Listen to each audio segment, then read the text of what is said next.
During these years together, Joshua got used to my meticulous care and endless compromises. So the day I left, he just sat on the bed and asked me indifferently, "When will you be back?" That day I buttoned the last button of my collar and said to him, "I'm not coming back." The man scoffed and nodded. "Okay, then don't come back." Later, Joshua searched all over the country. He called my phone all the time, pulled my friends aside and asked them one by one, almost begging them. Asked me where I went. 1. When I went to the studio to find Joshua, the afternoon light just fell on him as he was guiding his painting. The light golden lines outlined the man's features as if he was created by the most famous hand in ancient Greece. Joshua is always like this. He can completely attract my attention no matter what he does. When my eyes fell on him, my brain stopped working. I clenched the phone in my hand, thinking of the last few text messages in it. "Abigail Rogers has returned home. Everyone is keeping this a secret for you from Professor Stewart. You two are getting married soon. Who knows what kind of trouble that woman will cause." I chased him for so long, spent everything I had, and thought that one day his eyes would fall on me. However, his ex-girlfriend, with whom he had been entangled for 6 years, returned to her country on the eve of our wedding. 2. Joshua doesn't eat spicy food. Joshua doesn't like cilantro. Joshua has a light taste and requires less oil. It seems that I don't need to remember everything about him, as I have already memorized it. I clenched and unclenched the lunchbox in my hand. It was clearly past class time, but the students in the studio showed no sign of letting him go. The young girl's skirt was not even above her knees. When she looked up to ask him questions several times, I suspected that Joshua could smell her perfume. Will the lunchbox get cold? Will he not like the taste of today's food? I hesitated at the door countless times until the girl let him go. The man walked quickly, but stopped when he saw me standing at the door blocking him. "Joshua, lunch." "No, I have a seminar coming up soon." He frowned slightly, drowning out my words. I paused there, tears welling up in my eyes for a moment. 3. In the evening, I stared at the lunchbox lying in the trash can in a daze. "Oh, senpai, I'm sorry. Mr. Stewart didn't move. I thought it was something he didn't want, so I threw it away for him." The girl covered her mouth and laughed, but the words, "I don't want something," seemed to have a deeper meaning. I'm in no mood to deal with this unwarranted provocation. The butterflies around Joshua never stop beating. In the past, I might have argued a little, but now I don't even understand how I can remain calm. The door of the conference room opened, and Joshua walked out surrounded by celebrities. I saw the president of a certain art association bowing to him. This old man was clearly at the dinner table last week, making things difficult for a fledgling designer in our company. I guess it's no wonder that so many people are trying so hard to get close to Joshua. The man obviously didn't want to pay attention to the old man. His eyes were filled with impatience. When he saw me, he strode towards me. "Why are you here?" He must have seen the lunchbox in the trash can, but his black eyes glanced over it without much concern. I opened my mouth for a long while but finally laughed out loud. He gathered the windbreaker in his hand and handed it to him. "Joshua, it's getting cold outside. I'm worried you might be cold." 4. Hey, the one handing over the clothes, is that Joshua's fiancée? "Yeah, it looks like we're getting married in the second half of the year. Didn't you know?" Oh, my memory is still stuck at a few years ago. The one who was making such a fuss about Joshua and that guy. Wasn't it the one in front of me? Shua, stop talking. Everyone knows that name is the one that cannot be mentioned in front of Boss Stewart. On the way home, I leaned against the car window and inexplicably recalled the conversation between the two employees that I had just overheard. Really? Joshua, the white moonlight, mosquito blood and willful scorching sun, had a big fight with him 3 years ago, then left the mess to him and went abroad in a carefree manner. It became Joshua's hate. I tried my best, but I couldn't destroy the thick wall she built for him. There was a lot of traffic outside the window. I stared at the neon lights that were like flowing light and suddenly spoke. "Liar." He couldn't keep his balance, and there was a hint of trembling in the last syllable. "What?" The man driving the car glanced at me. "You said you would eat the food."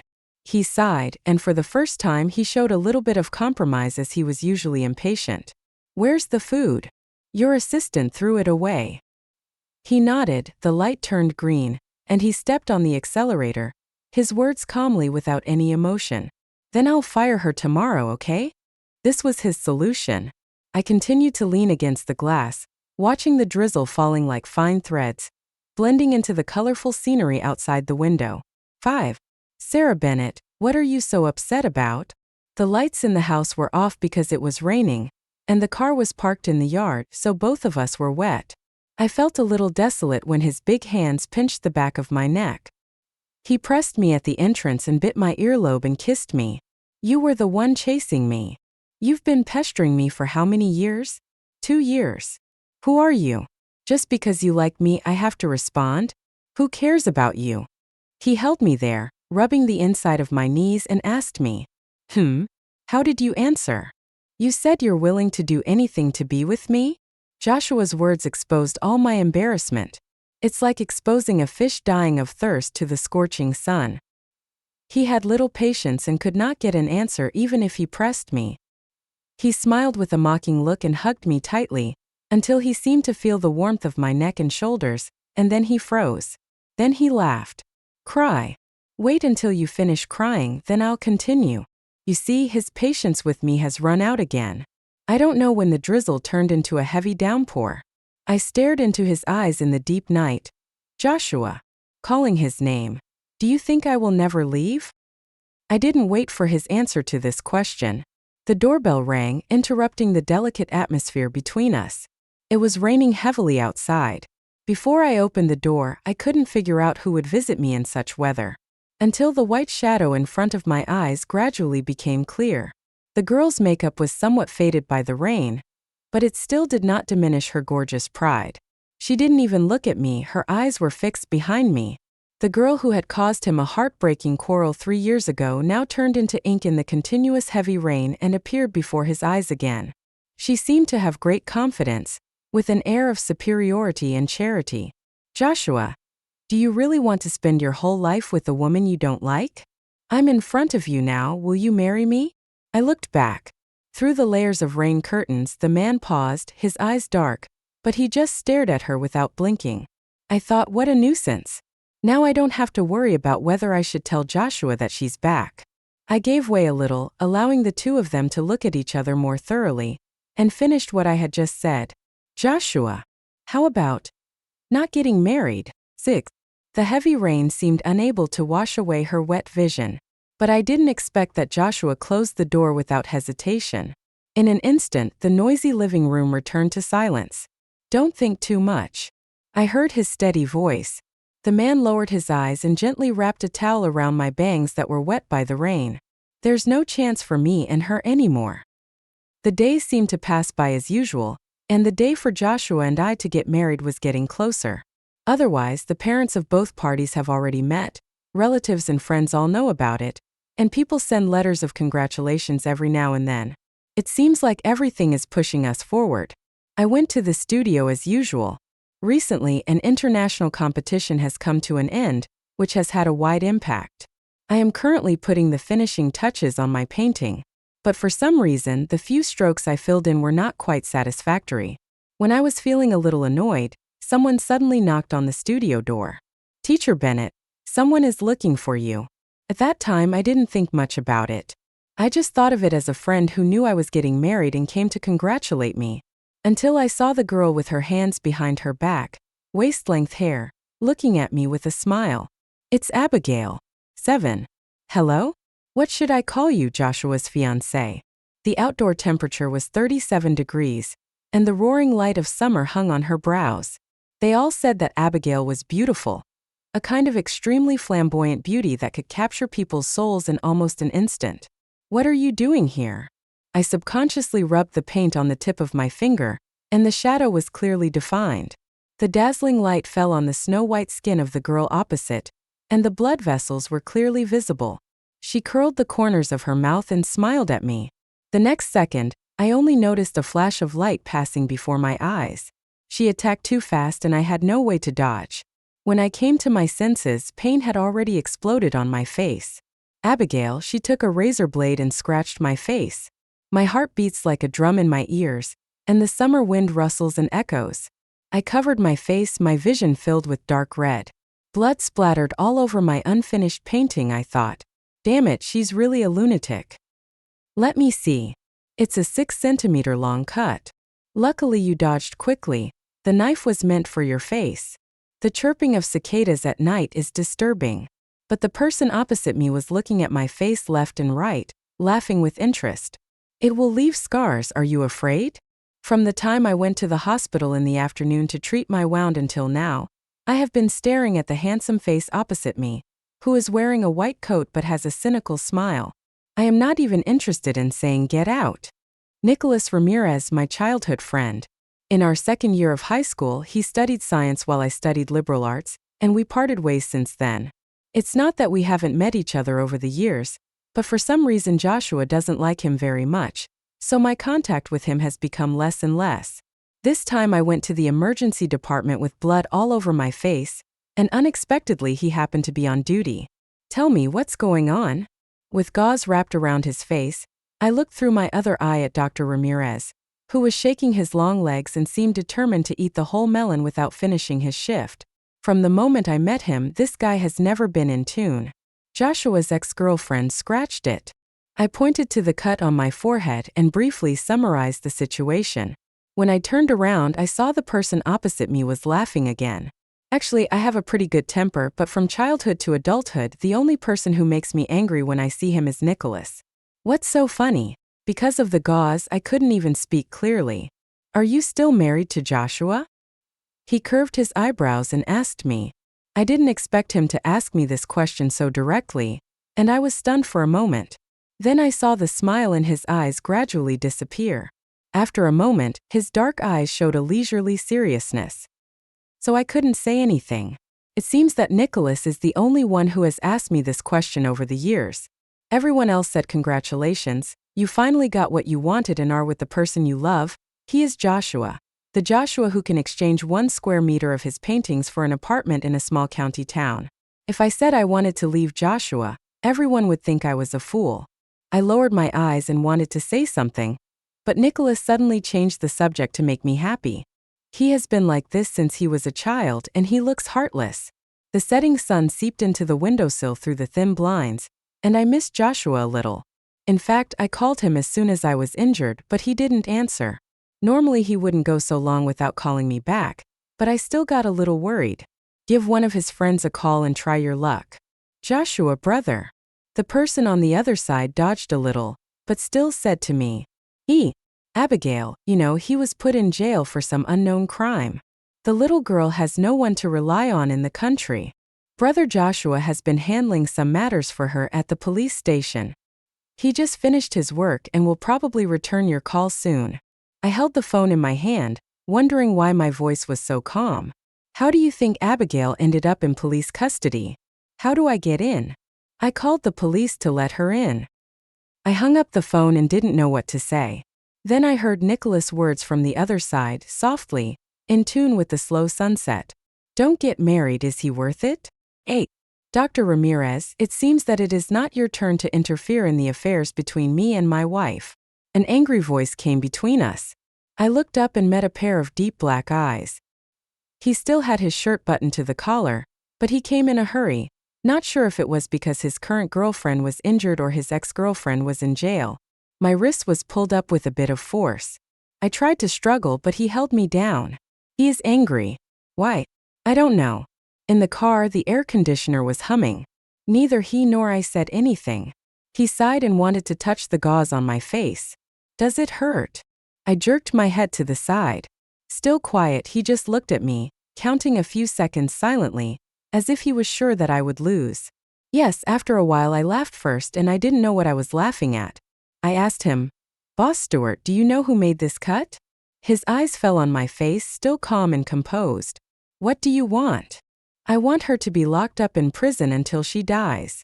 I've read the disability certificate. It's not that serious. Fortunately, it was covered with gauze. Otherwise, I wouldn't know what expression I should have when looking at him. I want to say something to Joshua. There are men who would fight with others if they know their wife's face is scratched. But what about you? My cell phone suddenly vibrated. It was the policeman's number I left when I called the police. I picked up the phone in front of Joshua. Miss Bennett, This is what it is at the moment. As long as you are willing to sign a letter of understanding, the other party is willing to compensate you 200,000 yuan. You can also make other requests. I looked up at the man opposite me, forced a smile that I didn't even think was a smile, and asked him with my mouth, "The money you gave?" He looked at me and said nothing. I scoffed and replied, "I won't sign." After hanging up the phone, the person next to him stepped on the accelerator and drove away. Amid the roar of the engine, I heard his faint voice. "Whatever you want." 9. Because of my facial injury, I stayed at home for several days. I worked hard in the studio and finally submitted the painting for the competition before the deadline. These days, Joshua picks me up from get off work. I could feel his attitude towards me softening. Perhaps it was the scar on my face that made him feel guilty towards me. For several days in a row, he was very patient no matter how I acted out. "Hiss, can you change the medicine?" When the potion touched the wound, I flinched. The purple potion sloshed out and a few drops got on his shirt. He didn't get angry, he just straightened my chin. "Well, no. So be good and don't move around." Such a good temper is simply unique, I can hardly even get angry. In addition, my work was successfully shortlisted, and Nicholas told me that there would be no scars on the day the gauze was removed.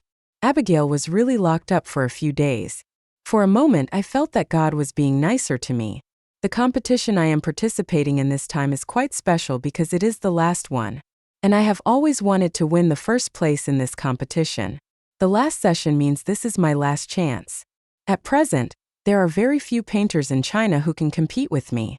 But there was one work that emerged as a dark horse from the competition. I have seen that painting.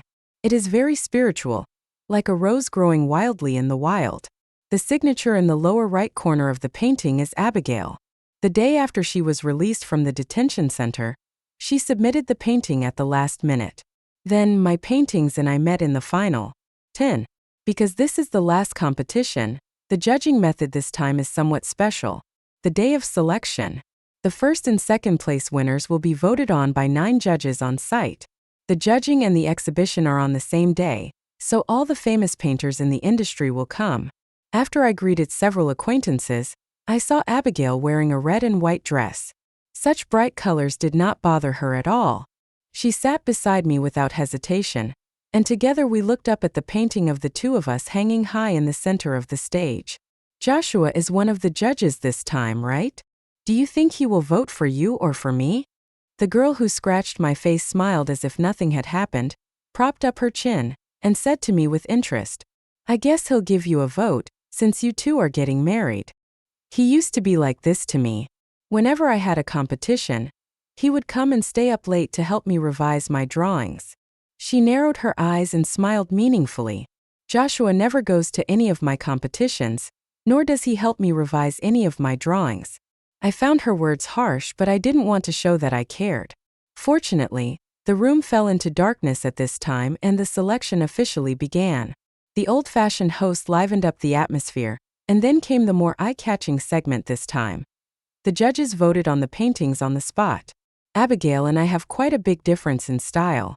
I basically studied painting techniques in China, and my style tends to be restrained and meticulous. Several industry leaders voted for me without hesitation. Because Abigail studied abroad, her painting style is more bold and individual, and has a strong impact. Several emerging artists in the circle voted for her. This makes it a 4-on-4 situation. I really didn't expect that the final decisive vote would fall on the man who had been sitting on the side with a calm expression. Joshua. 11. What did I say? He is the one who decides who will win between us. Then you're a sure winner. How could Joshua vote for me? The girl chuckled, but the way she applauded me seemed a little sarcastic.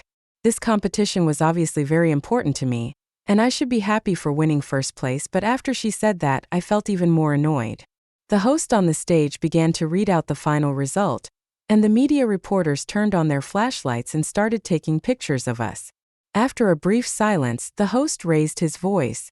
"So, congratulations, Ms. Abigail, your painting Wild Sea won the first place in this exhibition."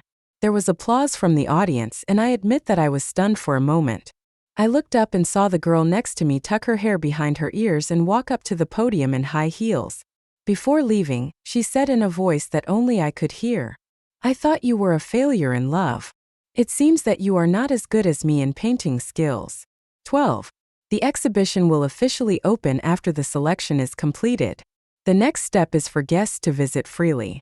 I stood in front of my painting, and the second place on the label seemed a little glaring. "It's a beautiful painting." A smiling voice suddenly sounded in my ears. I turned my head and saw Nicholas with his hands in his pockets, wearing black framed glasses, dressed casually. "Why is Dr. Ramirez free today?" I was a little surprised by his arrival, but he just leaned over and looked at my painting carefully. "Why isn't this the first place? The judges must be blind." Only he could say such questioning words to the industry's leading figure. Although she tried her best to show the effect of light and shadow, her skills were not good enough. "Look at several places here, the writing is too heavy." A bony finger suddenly came into our sight, followed by a man's deep and serious voice. "The first place winner's painting was done in one go. Compare it to her, Sarah. You don't have her spirituality." Joshua raised his eyes and looked at me calmly. I don't know how the chief judge had the leisure to come here and explain things to me. It made me even more embarrassed at that moment. Then I heard Nicholas' voice beside me, wrapped in a smile and a slight provocation. "I see.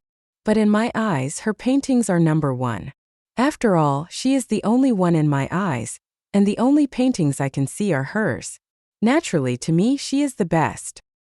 Nicholas has an eccentric personality, so it's no surprise to me that he suddenly said something so inappropriate. But Joshua, who had been silent at first, looked even gloomier after hearing his words. There were two men, one with his lips tightly pursed, the other smiling in a very playful manner, with an undercurrent surging. Just at this moment, a sweet voice interrupted the stalemate. "Teacher Stewart, the organizers are coming to take a photo, come quickly." Abigail's appearance was like a blooming golden stamen. She deliberately ignored me, and then called the man beside her intimately. Joshua stood there looking at me. I think if it were in the past, I would have gone up to him to please him, and his behavior would be natural, as if he was waiting for me to give in. But I didn't this time. So after looking at each other for a moment, the man turned around and left me without hesitation. I don't quite remember how I walked out of the venue that day. I just felt that the sunset that day was particularly dazzling, like red silk wrapping around people's minds. The organizer held a dinner party in the evening, but I did not attend. The lively gathering and me walking outside wrapped in a coat probably formed a sharp contrast. A car horn sounded behind me. I looked back. The curve of the white sports car was extremely beautiful under the thin light of the setting sun, and the person who rolled down the window spoke in a tone that I was most familiar with. "Let's go watch the sunset?" I almost forgot that Nicholas is also a rich man whose family owns a hospital. "Are you sad because you didn't get first place?" The car was speeding on the vast road. He glanced at me through the rearview mirror and asked casually, although I don't want to admit it, it is true. I leaned against the car window, looking at the setting sun and the slanting shadows of the tall buildings. "This competition is the last one."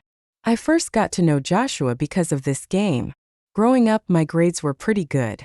Although he was not the child prodigy that parents talked about, he did not have to work hard to rank among the top schools in key high schools.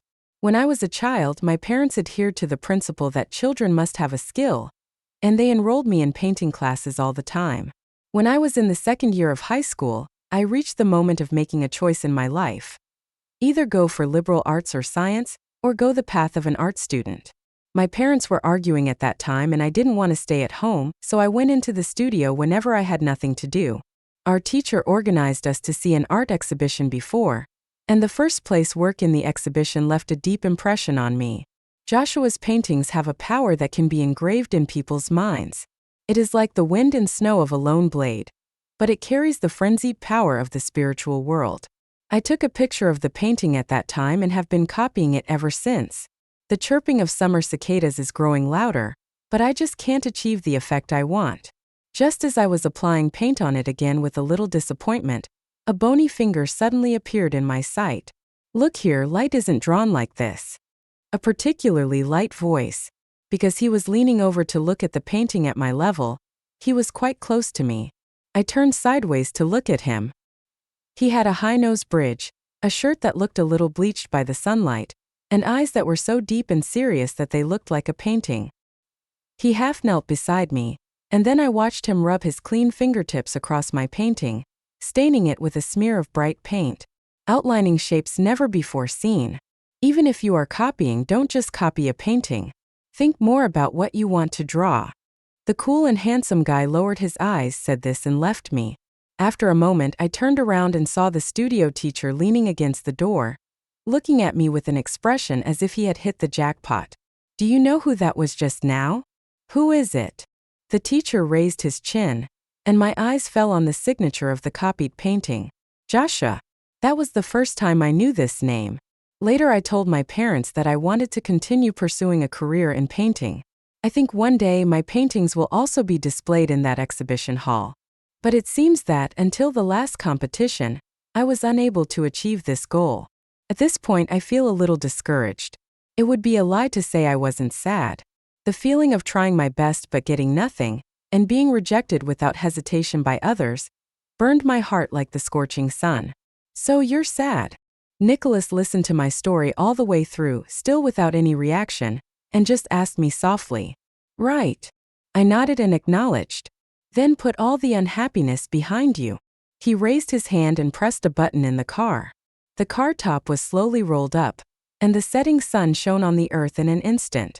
I didn't know what he wanted to do. And then he stepped on the accelerator and suddenly forgot my soul. Only then did I slowly recall that when we were students, although Nicholas was my best friend, I was the one who was good in everything in the eyes of the teachers, while he was a bad boy with a lot of problems. One day in high school, during the next class in the afternoon, he asked me if I wanted to go with him. I asked where we were going, and the 16-year-old boy stole his brother's motorcycle and, without a driver's license, took me from the dilapidated campus all the way to the endless sea-like horizon of the city. 14. Now he seemed to be trying to kill me again. After turning a few extremely tricky turns where if I steered a little slower I could have crashed off the cliff, I suddenly felt that it wasn't me who was heartbroken, but the guy next to me. He was driving so fast that I could hardly distinguish the scenery in front of me. I rushed down the slope to the end, and even the feeling of weightlessness rushed to the sky. This is not about forgetting your worries. This is about forgetting your life as well. But at that moment when my adrenaline was rushing, I actually had that thought, it would be nice to just die like this. The city turns upside down, the sunset is over Lushan Mountain, and the scenery before your eyes is like the most grand curtain call.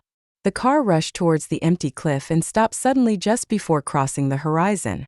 The last ray of sunset disappeared into the twilight zone, and the crows cried loudly. Because of inertia and the cushioning of the seat belts, we were all rushed forward. The wipers kept flashing, and I looked down and saw that the 2 tires had already gone over the cliff. I lay in the seat and looked at the bright sky. He leaned over the steering wheel, smiled and said to me seriously, "Because it's the last competition. So that's perfect. Let's end where we started." 15. Joshua still wasn't home when I got home. Yes, their social events are always long, and Abigail is in this group. Abigail. Even now, I still can't understand how important she is to Joshua. After graduating from high school, I was admitted to the university where Joshua was studying as I wished. However, before I had the chance to fulfill my obsession, or even get to be with him, I was told by my classmates that Joshua already had a girlfriend. That's right, he is a talented painter from a prominent family, and there are many girls who admire him. Even though he seldom appeared in front of the camera and even his fans were too lazy to respond to him, his girlfriend was very famous in our school at that time. One reason is that Abigail forced one of her roommates to jump off a building during her freshman year. The second reason was that one of her paintings made her the youngest winner of an award at that time. She is indeed a bold, outspoken and enthusiastic, yet extremely self-centered girl. It's no surprise that someone like Joshua is attracted to her. She blooms splendidly and ostentatiously, has a great talent for painting, and is wild and unrestrained, which really fits the artist's frenzied and confused mental state. So much so that Joshua, who hadn't posted on WeChat Moments for 800 years, specially updated his WeChat Moments for her. That was my 7th year of having a crush on Joshua. Once I participated in a speech contest, and my final opponent happened to be Abigail. I only remember one thing: Joshua was not there when I was giving my speech, but he suddenly showed up when Abigail took the stage. His eyes followed her all the way, and then he gently applauded her from the audience. It was a very normal thing, but my heart ached so much when I was standing backstage that day. Joshua always seemed to look at her with such indulgence, allowing her to be willful and crazy at any time and anywhere. I think if that thing had not happened, he would probably stay with her forever. 16. The specific conflict was known only to the two people at the time, but generally speaking, Abigail was preparing to go abroad. She wanted Joshua to stay with her, but there was no way that Joshua would give up all his work just because she was going to study abroad for 2 or 3 years. So one day, this young lady, who had to do everything according to her wishes, completely exploded. She filmed a long video to instigate people to cyberbully Joshua, saying that her boyfriend controlled her and prevented her from studying abroad, and that Joshua was having a teacher-student relationship and was not worthy of being a teacher. But in fact, Joshua never forced her to stay in the country, and even at the beginning, it was she who pursued Joshua with great fanfare. She went to Joshua's office to block him, take photos of him, and incite netizens to scold him. Joshua always had that expression, looking at her with an indescribable look of sadness or something, and letting her throw all the filth on him. Maybe Joshua's usual behavior is too upright, or maybe Abigail's image on the internet is still somewhat negative. This online violence actually had the opposite effect, as most people stood on Joshua's side, saying that Abigail was spreading rumors. Some media contacted Joshua and said they were willing to provide a platform for him to clarify. Joshua refused. Later, Abigail went abroad. Joshua probably didn't see her off on the day she went abroad, because I saw him in a pavilion by the school lake. The man stared at the sparkling lake, wondering what he was thinking. Later I realized that the look in his eyes when he looked at Abigail was one of helplessness. You said that Joshua was such a cold and proud person, but because he liked her, loved her, indulged her without any scruples and gave her all his affection, he couldn't respond to her hurt. That day I didn't know why, but I walked forward as if possessed by some unknown force. Joshua didn't even remember that he taught me a few years ago, but then he remembered me. Because since then I always appeared in front of him and pestered him for a long time. 17. As I was packing the last item into my suitcase, the door opened. On a midsummer night, or should I say early morning, the wind rushed towards the entrance. The man at the door just stared at me. He doesn't show his face when he drinks, so I don't know if he is drunk or not. His collar is messy and is lifted into an arc by the wind. "Where are you going?" He lowered his eyes and asked me, like it was a normal greeting in the early morning, standing between me outside and the suitcase. "Joshua." I called his name. This name carries too much for me. No one knows that I have read it in the humid wind of midsummer, and in the bleak rain of cold autumn. It is too painful and profound. I thought I would not give up. After all, I have come this far. So when facing him, I couldn't help but smile. "I'm leaving." He slightly moved aside to give me way. "When will you be back?" He asked me in a calm voice, as if he was certain that I was throwing a tantrum or something, and there was a hint of annoyed compromise in his words. "I'm not coming back." I walked past him dragging a slightly heavy suitcase. He had no interest in helping me, and this time he didn't even have the energy to speak. Just leaning against the door and looking at me. The first ray of sunlight in the morning was not too dazzling, but I still squinted my eyes. When he covered his forehead with his hand, the man behind him finally moved. "Okay, then don't come back." Those were the last words he said to me that day.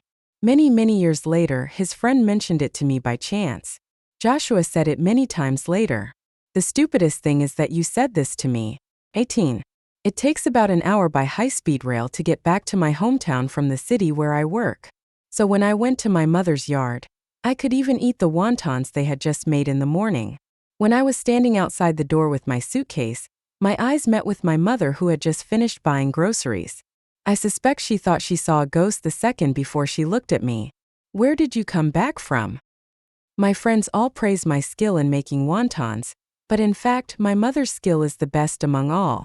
After I swallowed 3 wontons in a row, my mother asked me cautiously, "Did you have a fight with Xiaoqin?" I nodded, put down my chopsticks, and said to her solemnly, "Mom, I won't marry him." I never thought that one day these words would come out of my mouth. I couldn't believe I could be so calm even though I couldn't express it. My mother, from childhood to adulthood, she has always adhered to the principle of letting me be independent. So she never interferes with my decisions, but of course I have to bear the consequences myself. So when my friends' calls were about to blow up my phone, I simply posted a message on WeChat Moments to let a few of my closest friends know that I was safe, and then turned off my phone. The wedding with Mr. Stewart, originally scheduled for July 16th, has been canceled for some reason. I am deeply sorry for the inconvenience caused to everyone. I just turned off my phone and stayed at home and slept for several days. It was like a recurring dream that I had for a very long time. In the hot summer with chirping cicadas, in the rainy days with thunder, in the snowy winter. Sometimes Joshua was there and sometimes he wasn't. But when I woke up one evening and thought about Joshua again, I found myself so calm inside. It was too quiet, so quiet that I was afraid. There was no sour pain, no feeling of irregular heartbeat. Many years later, when I recalled that moment, it seemed like a single instant, and it seemed like the accumulation of years and months exploded at some point. After a certain moment, I could no longer recall that feeling. When I opened my phone again, there were almost hundreds of messages. Some were from unimportant friends, some were obviously hostile and gloating. I didn't receive any messages from Joshua, but one of his friends sent me quite a few messages. This guy is the type of sunny and cheerful big boy, and he is very outgoing. "Sister-in-law, what's the matter between you and Joshua? Did Joshua make you angry? I'm telling you, Joshua isn't a bad guy. He likes you, really. We all know that. If he didn't like you, he wouldn't do this to you. He just said it, don't be angry, okay? Brother Joshua may have looked fine these past few days, but we can all see that his soul has flown away. Did you know that he drove his car into a telephone pole in the middle of the night a few days ago? He talked a lot, so I blocked him. I have already completed the online handover of the original work for that company. I've saved some money over the past few years, enough for me to splurge for a while. My mother is bored of me staying at home, so I hang out outside and start planning my future. When passing by a park, I happen to see some children from interest classes sketching in the park. Kids nowadays are really smart, unlike us when we just drew randomly for fun. I became interested in a little girl who was quietly drawing.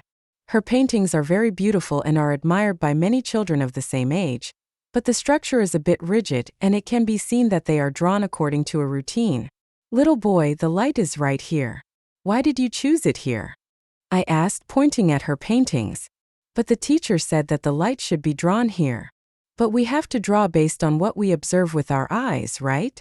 I patted her shoulder and looked for the reflection of the lake with her, but after a while she stopped talking. I heard her say, "Sister, there is a handsome guy looking at you." I looked in the direction her finger was pointing. The light of the setting sun fell on the shoulders of the man in the black shirt. He still felt isolated and lonely.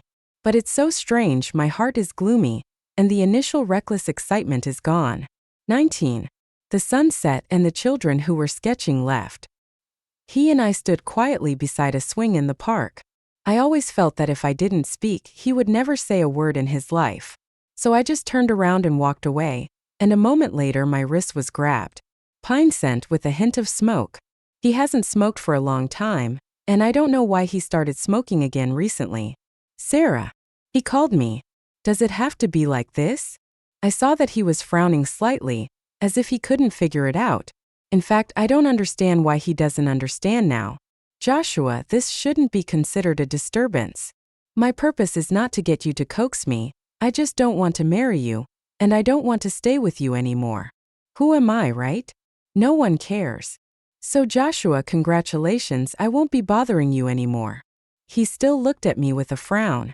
I nodded at him, took 2 steps back, turned around and went home. 20. I didn't expect that I would run into him at my doorstep the next night. The night was lonely and noisy. The black phaeton slowly lowered its window, reflecting the man's slightly tired face. I tried to walk by, but he opened the car door and blocked my way. The summer cicadas were chirping noisily. He and I looked at each other through a car door. The light from the street lamps was dim, but I couldn't find my shadow, which was getting longer and longer. Nothing happened between me and Abigail. In the evaluation of that competition, I was indeed more inclined towards her. If you really mind, I will not participate in scoring competitions with you in the future. Wrong. I interrupted him and his eyebrow raised. There's no future for us, Joshua. His expression darkened again, as if he didn't understand why I was still doing this. The outcome of the game and Joshua are two separate things. The game doesn't matter to me, Joshua, and I don't care either. It's not that I don't care. I repeated it again, emphasizing my tone. Joshua, I don't want to see you again. Oh. I thought he would understand after I said this, but he wouldn't let me go. In the moonlight, I saw him lowering his eyes. Sarah, I don't know what I did to make you unhappy. If there is, tell me and I'll change it. We can avoid this. Joshua. I suddenly called out his name, ignoring his surprised expression, and forced the car door open. Who the hell do you think you are? I have to do whatever you tell me to do? When you like me, I have to like you, and when you don't like me, I have to stay away from you. You're a big star? Who cares about you? These words, after going around in circles, finally came back to him. I no longer looked at the expression on the man's face in the heavy shadows.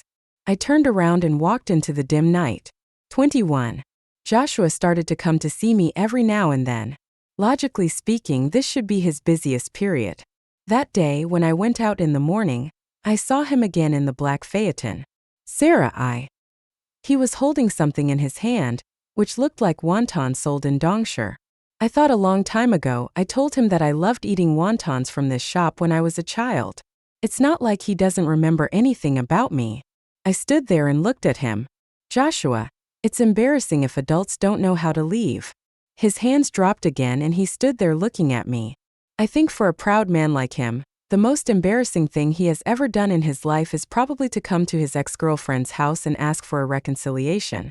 But he can still be so persistent. Sarah, don't go. I have something to tell you. Seeing that I was about to walk past him again, he grabbed my hand, but this time I shook it off and he stood there looking at me. Joshua. I called his name again, and I found that his breathing became short when I called him. Tell me when I come back. His eyebrows relaxed and he stood there looking at me. After walking 100 meters, I turned back and he was still looking at me. 22. My visa was approved. The plane ticket has also been purchased. A senior student who I had a good relationship with during undergraduate studies opened a studio in New Zealand and invited me to start my career there. Actually, I have always wanted to expand into the Western market, but I put it on hold because of Joshua. It was impossible for him to go abroad, and since I wanted to accompany him, I gradually gave up this idea. My mother also supported me in going out and said that she would come to see me once I settled down there. These days, I have actually been waiting for my visa to come through. I have a flight this afternoon, so I don't need to bring any luggage. She has a full set of supplies. As we sat on the plane, I thought I hadn't really lied to Joshua. I asked him to wait until I came back and tell me. I just didn't tell him that I would never come back. Later, I went to New Zealand to find my senior. A lot of things happened during this period, some happy and some sad. After that, in order to get inspiration, I traveled around the world on a budget and became more homeless. Many times, I can only communicate with friends in China through postcards. My mother found a job at a senior citizens university, teaching people how to write. She said she couldn't rely on me, as she would have to fly around the country in a few years. Abigail never achieved anything after winning that award. Some people said that she had run out of ideas, but art is such an illusory thing. Such a prodigy suddenly fell. And a few years later it was revealed that she maintained her artistic inspiration by attracting fans. After being banned in China, she came abroad and continued to indulge in decadent temptations every day. Soon all kinds of indecent photos were spread all over social platforms. The last time I saw her photo was on a friend's phone. She seemed to like wearing white dresses, but her sunken eye sockets, frighteningly white makeup, and ambiguous expression almost made her look like a hungry ghost whose energy had been sucked out of her. I watched her build a tall building and I watched her dismiss her guests. When I finally saw that photo of her, I really didn't have any emotions at all. I had forgotten about her and those sticky emotions that were floating in the whirlpool for too long. So there is only empty gaze. Nicholas stopped being a doctor and formed a band. This is indeed something he can do. He is a free bird. In fact, some of our friends also said, "Hey Xiaoya, can't you see that Xiaoyang likes you?" But are some people better off as friends? I opened the postcard he sent me under the northern lights in Iceland. There was a photo of their band and a handwritten letter from him. He said, Sometimes I really admire your courage to pursue what you want. You have tried it regardless of success or failure. It's silly, but you're brave. Because I guess I'm the one who doesn't dare to reach out and chase." I closed the letter. Look at the white mist that is exhaled, spreading in the beautiful starry sky. Extra Lonely Island. Anthony is an editor of a third-rate art journal. I make a living by writing about gossip in the art world and making up eye-catching headlines every day. That day, his editor-in-chief told him that he had found a great painter, and if he interviewed him well, this issue of the magazine would definitely sell well. To this end, he washed his hair after not washing it for 3 days, and even the shirt he wore was the one he had just bought a few days ago. But when he arrived at the residence of the great painter, his heart skipped a beat. As I climbed up the old stairs, my heart skipped a beat. I wonder which great painter can live in such an old house in such an old neighborhood. Who are you? Seeing him standing at the door, a man in his 30s or 40s came over to talk to him. He was wearing a washed-out shirt and black shorts. Although he looked a little tired, his facial features were handsome, and he actually had an artistic temperament. Holding 2 bowls of wontons, she asked him calmly, "Oh, I'm the editor of See the World magazine. I made an appointment with you before." Anthony rubbed his hands and said with a smile, feeling that the other party was still the same. The man looked at him twice, then nodded and opened the door for him. "My wife is probably asleep, please keep your voice down." Anthony nodded and thought, this decadent painter is pretty good to his wife. The man's room was very clean, the windows were open, and the breeze outside lifted the snow-white curtains. The room was quiet. Everything was prepared in duplicate, 2 sets of slippers, 2 sets of dolls. The man put the wontons on the table and spoke towards the house. "Wife, you're awake. I just bought some wontons. Can you eat them while they're hot?" When Anthony heard this, he was thinking about how to greet the hostess of this house, but after waiting for a long time, no one came out of the house. He raised his head and met the man's dark eyes. The man raised his eyebrows and looked at him in confusion. Your wife. Is your wife here?" "She's right here. It's midsummer, but the wind blowing in through the window is annoying my neck." He saw that the man did seem to be holding something, but there was nothing next to him. "You." Anthony was sweating and had goosebumps all over his body, and he wanted to say, "Stop teasing me." I saw the man squatting in front of the chair, picked up a wonton and fed it to the air. "Not hot. I remember your favorite food. I remember it all." The wonton fell onto the chair with a plop, splashing a delicate amount of soup. The man picked up the second one and fed it into the air as usual. "I won't make you unhappy again." It fell again, this time rolling to the ground, covered with fine dust. "I am willing to do whatever you want to me. I won't do that to you again, seriously, never again." Once again, the wontons slipped off the chopsticks and spilled everywhere. Anthony was startled by the splash. Damn it. He was either a psycho or possessed by a demon. He thought for 2 or 3 seconds before running away. He even closed the door considerately and ran down the stairs without looking back, as if there was some ferocious beast chasing him. When he was catching his breath under the huge banyan tree downstairs, an old lady who was buying groceries happened to pass by. Thinking about the tasks assigned by the editor-in-chief, I cannot leave them unfinished. So I caught the old lady and asked her about it. "Auntie, do you know who the person in room 408 is?" When I heard Auntie 408 speak with such passion, she was almost waving a handful of garlic at his head. 408? Damn, madman. I heard before that you were a painter? How could a painter live in this old house? Who knows? You fantasize about having a wife every day, but that's impossible. At this point, the aunt approached him mysteriously. But I heard from people that his wife really ran away, and he was so traumatized that he drove off a cliff in the middle of the night, and his hand was broken. I can't hold the paintbrush. I feel crazy. Someone wanted to take him to the hospital for treatment, but he didn't want to go. When people ask me what I don't want to do, He said that if he was cured, he would not be able to see his imaginary wife again. You're not a fool, are you? Anthony nodded and closed the notebook. The art world is like this: some are rising stars while others are like fallen ones. For them, they only focus on the value of their current existence. He didn't know who Joshua was. Even though the editor told him that he was a once famous painter, the man now was just a poor man who stayed in an old house and went crazy all day. When she left, she took away all his pride and inspiration. He lost his paintbrush, and the muse no longer visited him. From then on, he was devastated and decadent, not even worthy of being interviewed by a third-rate magazine. No one will know if it rots in the old house surrounded by spring branches. End of full text.